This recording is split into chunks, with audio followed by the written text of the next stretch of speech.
অষ্টম সাধারণ ভুল ধারণা অথবা অষ্টম সবচেয়ে সাধারণ ভুল ধারণা অমুসলিমদের মধ্যে ইসলাম সম্পর্কে হল, কেন মুসলিমরা যখন ইসলাম মূর্তি পূজার বিরুদ্ধে, কেন মুসলিমরা তারা কাবাকে পূজা করে? এই অষ্টম সবচেয়ে সাধারণ ভুল ধারণার উত্তর হল, ভুল ধারণা হলো যে কোনো মুসলিম কখনো কাবাকে পূজা করে না। কাবা হলো এটা আমাদের দিক নির্দেশনা।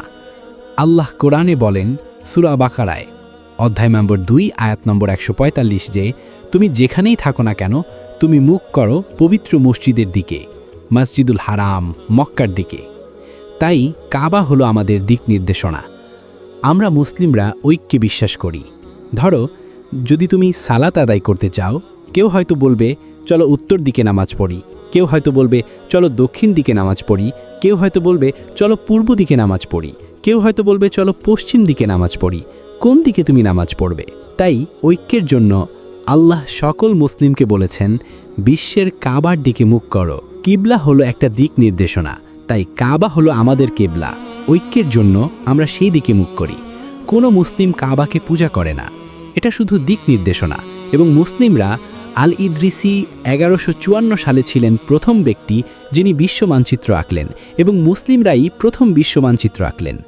এবং যখন তারা বিশ্ব মানচিত্র আঁকলেন, তারা দক্ষিণ মেরু উপরে আঁকলেন এবং উত্তর মেরু নিচে, এবং কাবা ছিল মাঝখানে।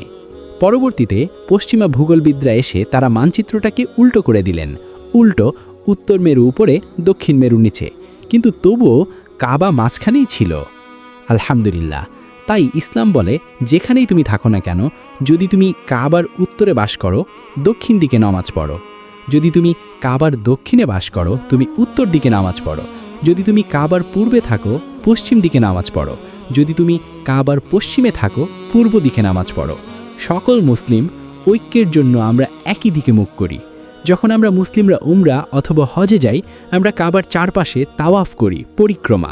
কেন আমরা পরিক্রমা করি? কারণ আমরা জানি প্রতিটি বৃত্তের একটা কেন্দ্র থাকে। আমরা আল্লাহর কাছে সাক্ষ্য দিচ্ছি যে একমাত্র এক ঈশ্বর আছেন। যদি তুমি জানো ইসলামের দ্বিতীয় খলিফা ওমর রাদিয়াল্লাহু তাআলা আন এর বাণী, আল্লাহ তার প্রতি সন্তুষ্ট হন, এটা উল্লেখ আছে